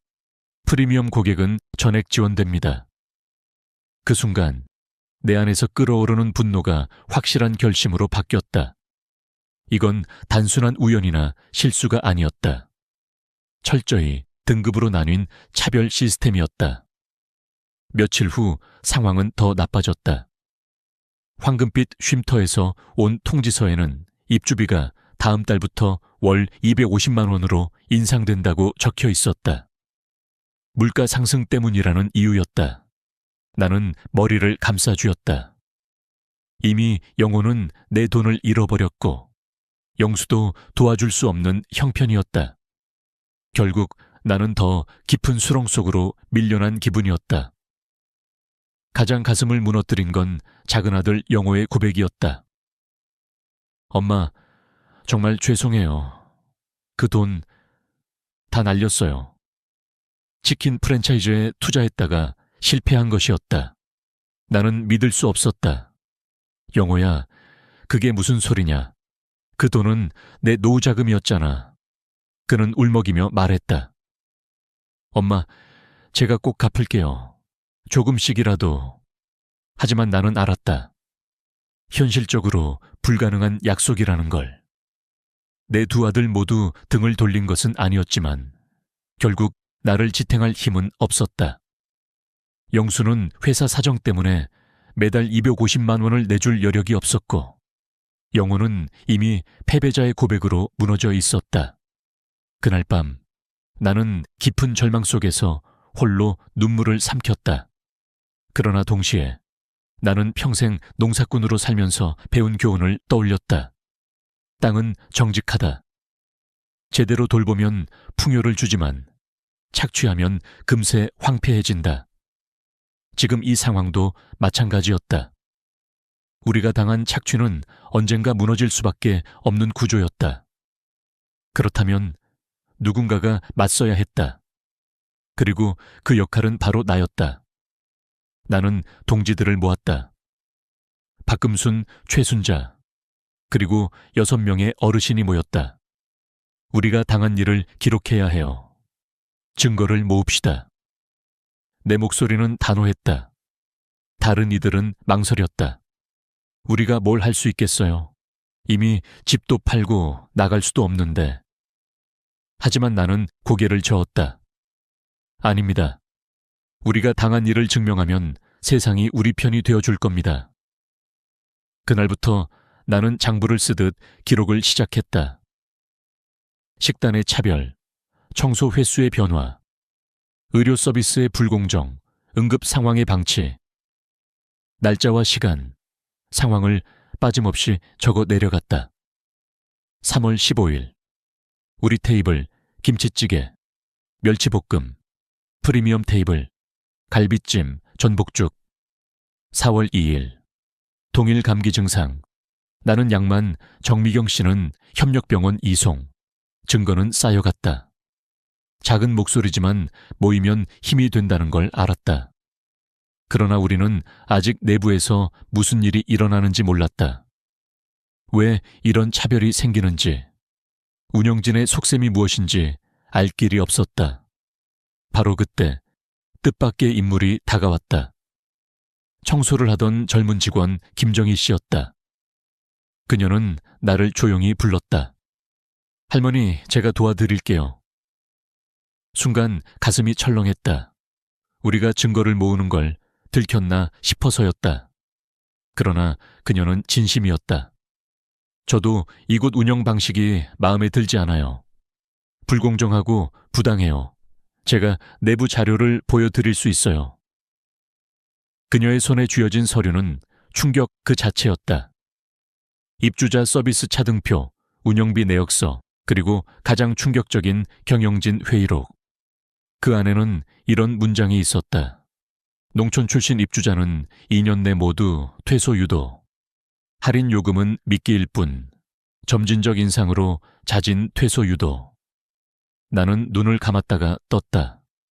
이제 모든 게 분명해졌다. 황금빛 쉼터는 우리를 고객이 아니라 임시 자리 채우기로 본 것이었다. 내 안에서 타오르던 분노는 이제 확실한 불꽃이 되었다. 내가 이 진실을 세상에 알리지 않으면 더 많은 노인들이 같은 고통을 당할 것이다. 그리고 나는 마음속으로 맹세했다. 이제부터가 진짜 시작이다. 내가 손에 쥔 문서들은 그야말로 폭탄과도 같았다. 김정희 씨가 건네준 자료 속에는 우리가 겪은 차별이 단순한 실수가 아니라 치밀하게 계산된 전략임이 고스란히 드러나 있었다. 회의록에는 이렇게 적혀 있었다.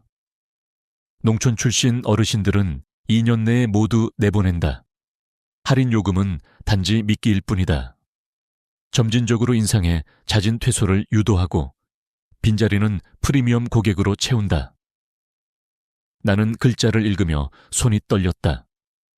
우리가 당한 모욕은 단순한 차별이 아니라 계획적인 사기였다. 더 충격적인 사실은 따로 있었다. 보증금 운용 내역서에 적힌 문장은 내 눈을 얼어붙게 했다. 입주자 보증금을 외부 투자에 전용. 그 투자는 실패로 끝나 있었고 황금빛 쉼터는 지금 재정난에 빠져 있었다. 결국 운영진은 우리의 돈을 빼돌려 모험을 했고 그 실패의 대가를 우리에게 떠넘기고 있었다.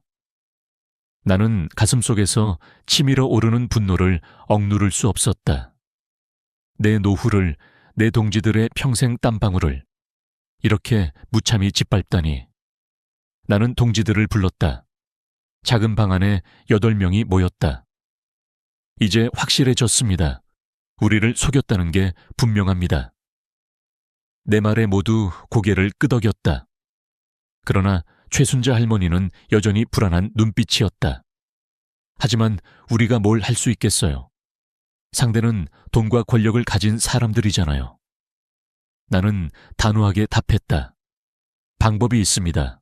언론에 알리는 겁니다. 혼자 싸우면 무너질 수 있지만 세상에 알리면 그들도 두려워할 겁니다. 동지들의 표정에 망설임과 희망이 교차했다. 그때 박금순 할머니가 입을 열었다. 맞아. 더는 이렇게 당하고만 살 순 없어. 말순 씨, 우리가 함께 합시다. 그 한마디가 모두의 마음을 움직였다. 우리는 증거를 정리하기 시작했다. 식단 차별, 의료 불공정, 청소 축소, 응급실 방치, 그리고 내부 문건까지. 모든 것을 날짜별로, 상황별로 체계적으로 기록했다. 며칠 후 나는 용기를 내어 지역 신문사에 전화를 걸었다. 저는 황금빛 쉼터에 사는 이말순이라고 합니다. 여기에 큰 문제가 있습니다. 어르신들을 속이고 차별하는 일이 벌어지고 있어요. 기자는 처음엔 반신반의했지만 내가 보관한 자료 목록을 듣고는 곧 목소리가 달라졌다. 할머니, 그게 사실이라면 반드시 다뤄야 할 문제입니다. 직접 찾아뵙겠습니다. 기자는 젊은 여성이었고 진지한 눈빛으로 우리 이야기를 들었다. 이게 모두 사실입니까? 그녀의 질문에 나는 자료를 내밀며 고개를 끄덕였다. 예, 모두 우리가 직접 겪은 일이고 내부 직원이 증거를 주었습니다. 김정희 씨도 인터뷰에 나섰다. 저는 내부에서 직접 봤습니다. 어르신들을 돈벌이 수단으로만 취급합니다. 양심상 더는 참을 수 없었습니다. 기자는 놀란 표정을 감추지 못했다. 며칠 후 KBS 저녁 뉴스에 우리 이야기가 보도되었다. 화면에는 황금빛 쉼터의 정원과 깨끗해 보이는 건물이 비쳤고 곧이어 농촌 어르신 우롱하는 실버타운의 실체라는 자막이 떴다. 나는 TV를 보며 손이 떨렸다. 드디어 세상이 알게 된 것이다. 반향은 컸다. 방송이 나가자마자 전화가 빗발쳤다. 정말 그런 일이 있었습니까? 어떻게 도와드릴 수 있을까요? 지역 사회단체가 움직였고 법률 구조단도 나섰다. 황금빛 쉼터는 곧 혼란에 빠졌다. 실장은 나를 불러 세웠다. 이말순님, 어떻게 이런 일을 저지르실 수 있습니까? 우리 시설의 명예를 실추시키다니. 나는 담담히 말했다. 명예요. 우리를 속이고 차별한 곳이 무슨 명예를 말합니까? 그의 얼굴은 새빨갛게 달아올랐지만 나는 더 이상 두렵지 않았다. 놀라운 일은 그 다음에 일어났다. 큰아들 영수에게서 전화가 걸려왔다. 엄마, 뉴스 봤어요. 정말 대단하세요. 이런 일을 해내시다니. 그의 목소리에는 존경이 묻어 있었다. 이어 작은 아들 영호도 울먹이며 말했다. 엄마, 제가 잘못했어요. 정말 죄송합니다. 엄마를 이런 곳에 두고 몰랐습니다. 그리고 그는 직접 쉼터 앞까지 찾아왔다. 엄마, 지금이라도 모시고 나가겠습니다. 나는 그 순간 눈물이 솟구쳤다. 버려진 줄 알았던 두 아들이 내 곁으로 돌아온 것이다. 그러나 나는 알았다. 이것이 끝이 아니었다. 황금빛 쉼터를 무너뜨리려면 더 많은 증언과 더 많은 사실이 필요했다. 다행히 뜻밖의 사람이 용기를 냈다. 정미경 씨였다. 이말순님, 저도 할 말이 있어요. 그녀의 표정은 예전과 달리 진지했다. 저도 운영진에게 속았습니다. 사실 제 남편은 대기업 임원이 아니라 평범한 회사원입니다. 특별 대우도 전부 거짓이었어요. 운영진이 저희를 이용해 다른 어르신들에게 위화감을 조성하려고 했던 겁니다. 그녀의 증언은 결정적이었다. 두 번째 방송은 황금빛 쉼터의 교묘한 조작과 이간질 전략을 낱낱이 드러냈다. 이제 쉼터의 진짜 얼굴은 감출 수 없었다. 검찰 수사가 시작되었고 경영진은 사기와 횡령 혐의로 구속되었다. 그리고 가장 중요한 소식이 전해졌다. 어르신들이 낸 보증금을 모두 돌려드리겠습니다. 그 순간 우리는 서로의 손을 꼭 잡았다. 말순 씨, 우리가 해냈네요. 박금순 할머니의 눈에는 눈물이 맺혀 있었다. 하지만 내 마음은 단순한 안도감으로 끝나지 않았다. 나는 깨달았다. 우리의 싸움은 한 쉼터를 무너뜨린 데 그치지 않았다. 이제 사회 전체가 달라져야 한다는 것을. 그리고 그것은 이제 시작일 뿐이었다. 방송 이후 황금빛 쉼터는 완전히 뒤집혔다. 평소 조용하던 복도는 기자들과 카메라로 가득 찼고 입주민들은 하나같이 웅성거리며 분노와 혼란에 휩싸였다. 실장은 연일 얼굴이 굳은 채 다녔지만 이미 돌이킬 수 없는 파도가 몰려오고 있었다. 지역 주민들도 몰려와 이게 사실이냐고 묻고 사회단체들이 기자회견을 열어 운영진을 규탄했다. 나는 동지들과 함께 TV 앞에 앉아 두 번째 보도를 지켜봤다. 이번에는 정미경 씨가 화면에 등장해 진실을 증언했다. 저도 피해자였습니다. 특별 대우를 받은 게 아니라 운영진이 꾸민 연극이었어요. 다른 어르신들에게 위화감을 조성하기 위한 도구였을 뿐이었습니다. 그 말은 세상을 더 크게 흔들었다. 이제 우리만의 외침이 아니었다. 피해자가 또 있었고 증언이 이어졌다. 검찰은 즉각 수사에 착수했다. 며칠 뒤 뉴스 속보 자막이 흘러나왔다. 황금빛 쉼터 경영진, 사기 및 횡령 혐의로 구속. 그 순간 나는 눈을 감고 깊은 숨을 내쉬었다. 드디어 정의가 우리 편에 서기 시작한 것이다. 하지만 마음 한편은 씁쓸했다. 왜 이런 일이 벌어져야 했을까? 왜 나이든 우리 세대를 돈벌이 수단으로만 여겼을까? 그러나 슬픔에 머물 시간이 없었다. 나는 곧 깨달았다. 우리가 싸운 건 단지 한 쉼터가 아니라 우리 사회의 오래된 무관심과 불평등 구조라는 걸. 그래서 기자의 인터뷰에서 나는 분명히 말했다. 이건 황금빛 쉼터만의 문제가 아닙니다. 전국의 많은 실버타운을 조사해야 합니다. 그 발언은 파장을 일으켰고 정부는 전국 실버타운 전수조사를 약속했다. 며칠 뒤 들려온 소식은 충격적이었다. 다른 시설들에서도 비슷한 방식의 차별과 횡령이 발견된 것이다. 언론은 이를 실버타운 게이트라 불렀다. 나는 세월에 지쳐있던 농촌 출신 할머니였지만 내 목소리가 나라 전체를 움직이고 있었다. 그 와중에 개인적인 기적도 찾아왔다. 두 아들이 내 곁으로 돌아온 것이다. 큰아들 영수는 울먹이며 말했다. 엄마, 이제 정말 저희가 모실게요. 아내도 엄마께 죄송하다고 했어요. 늦었지만 다시 시작합시다. 작은아들 영호는 무릎을 꿇고 울며 말했다. 엄마, 제 잘못입니다. 엄마 돈을 날리고 거짓말한 죄. 죽을 때까지 갚겠습니다. 나는 그를 일으켜 세우며 말했다. 괜찮다, 영호야. 네가 반성하고 돌아온 것만으로 충분하다. 그날 쉼터 입구에는 수많은 사람들이 모였다. 동지들이 내 손을 잡으며 속삭였다. 말순 씨, 우리가 결국 해냈네요.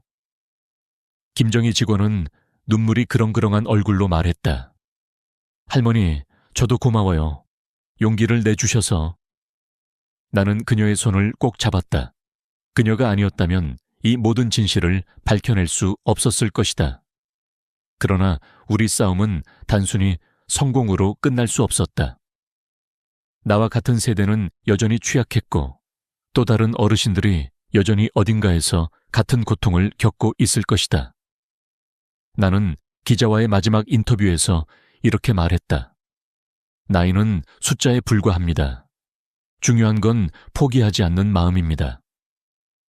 우리 세대가 침묵하지 않을 때 세상은 변합니다. 방송국에서 돌아오는 길, 영수와 영호가 나를 채 태웠다. 차창 밖으로 스쳐가는 거리를 보며 나는 생각했다. 이제 나는 단순히 한 농촌 할머니가 아니었다. 나는 수많은 어르신들의 목소리를 대변하는 존재가 되어 있었다. 그날 밤, 잠들기 전 나는 다짐했다.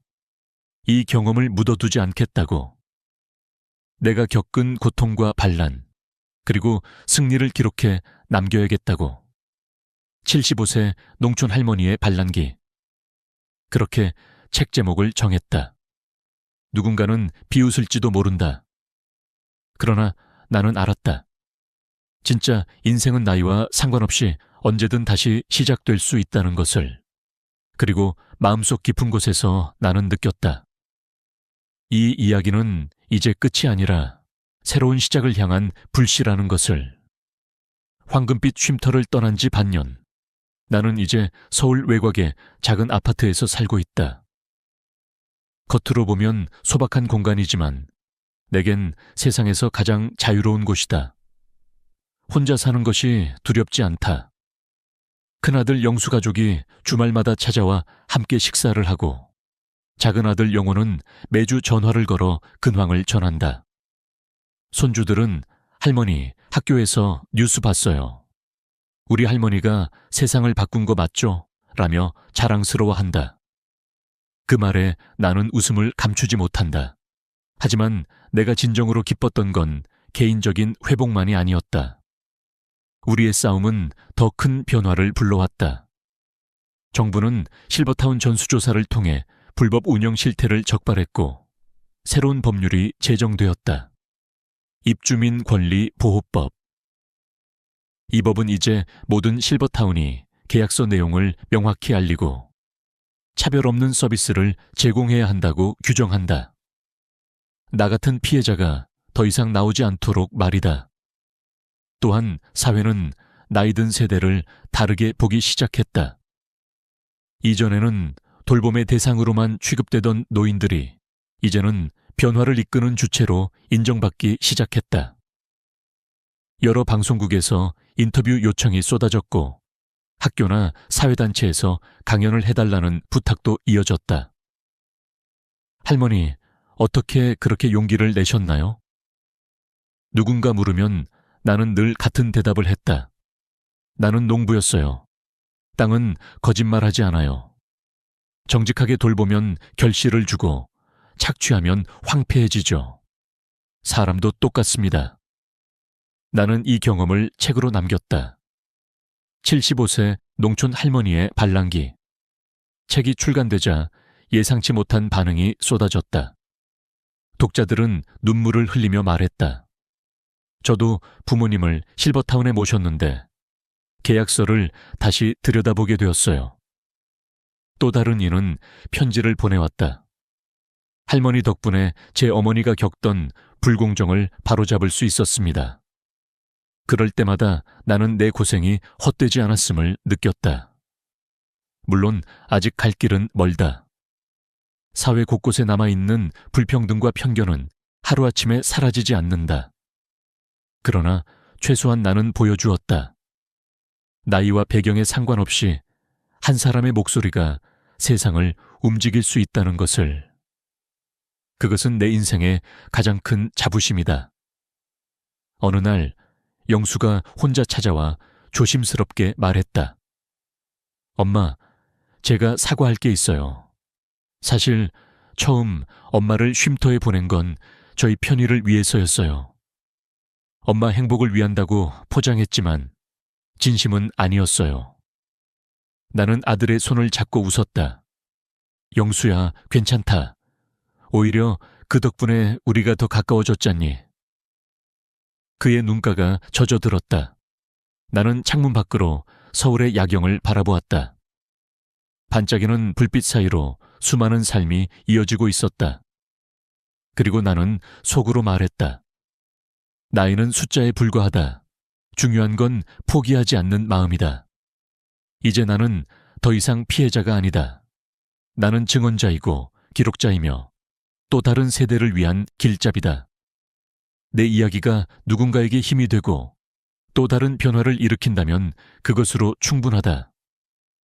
오늘 이 영상을 보고 계신 여러분께 묻고 싶다. 만약 여러분이 나처럼 부당한 일을 겪는다면 침묵하시겠습니까? 아니면 목소리를 내시겠습니까? 여러분의 생각과 경험을 댓글로 나눠주세요. 그것이 또 다른 누군가에게 큰 용기와 깨달음이 될 수 있습니다. 오늘도 끝까지 시청해 주셔서 진심으로 감사드립니다. 이 이야기가 마음에 와 닿았다면 소중한 분들과 함께 공유해 주세요. 그리고 앞으로도 이런 진실과 희망의 이야기를 놓치고 싶지 않으시다면 구독과 좋아요로 함께해 주시길 부탁드립니다. 우리는 함께할 때 더 강합니다. 여러분의 하루가 평안하고 따뜻하길 바랍니다. 감사합니다.